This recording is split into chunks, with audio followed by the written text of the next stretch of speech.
Okay, so let me give you an example of how this process might look.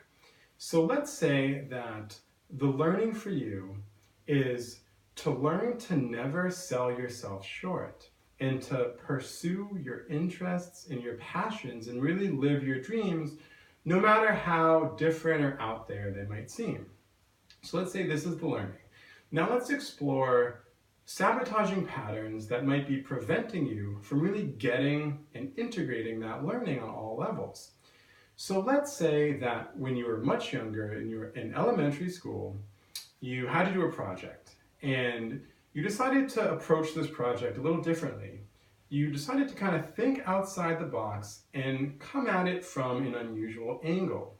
Now, let's say that your teacher wanted you to do it a very specific and rigid way, but that's not what you wanted to do, so you tried something else. Now, you put all this work into it and then you turned it in, and the teacher got really upset at you and gave you an F. So then you went home to your parents and you told them that you got the F, and then let's say your dad just blew up at you, started screaming and yelling at you and said, listen, it is not okay to fail. Failure is not okay. And then let's say he punished you in some way. From that experience, from that incident, you learned that it is not okay to fail. Now, this can become an energy that stays inside you as a belief and really prevents you from, as an adult, trying things that you might really want to do, but you're worried about failing. So this is how a pattern, a sabotaging pattern, in this case a belief, can prevent you from really getting whatever the lesson is, whatever the soul lesson is. In this case, to just learn to not sell yourself short and really live your dreams and pursue your interests, no matter how different or strange they might seem, or how out of the norm they might seem. Let's look at another pattern that could be preventing you from fully getting and integrating this particular learning.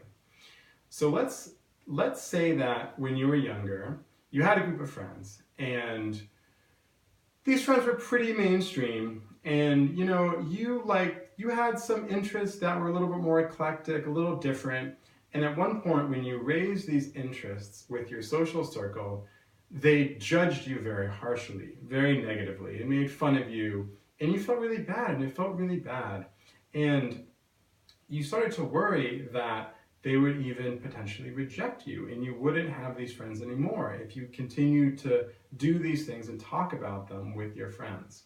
So you're in a little bit of what we call a double bind situation. It's kind of like a catch-22.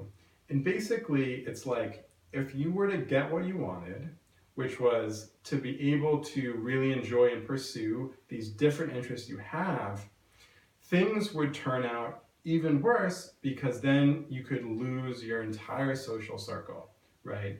Now, let's say this pattern continued into adulthood, and now you're thinking about actually creating a whole separate career in some of these interests and passions that you have that aren't necessarily mainstream. But now you're again worried about jeopardizing and losing your social circle, which is so important.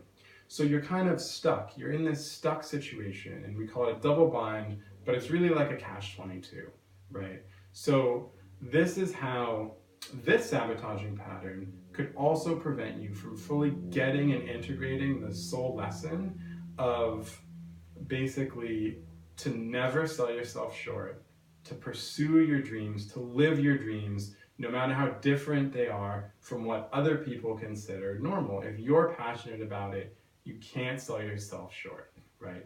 So let me give you another example. Let's say the soul lesson, the learning is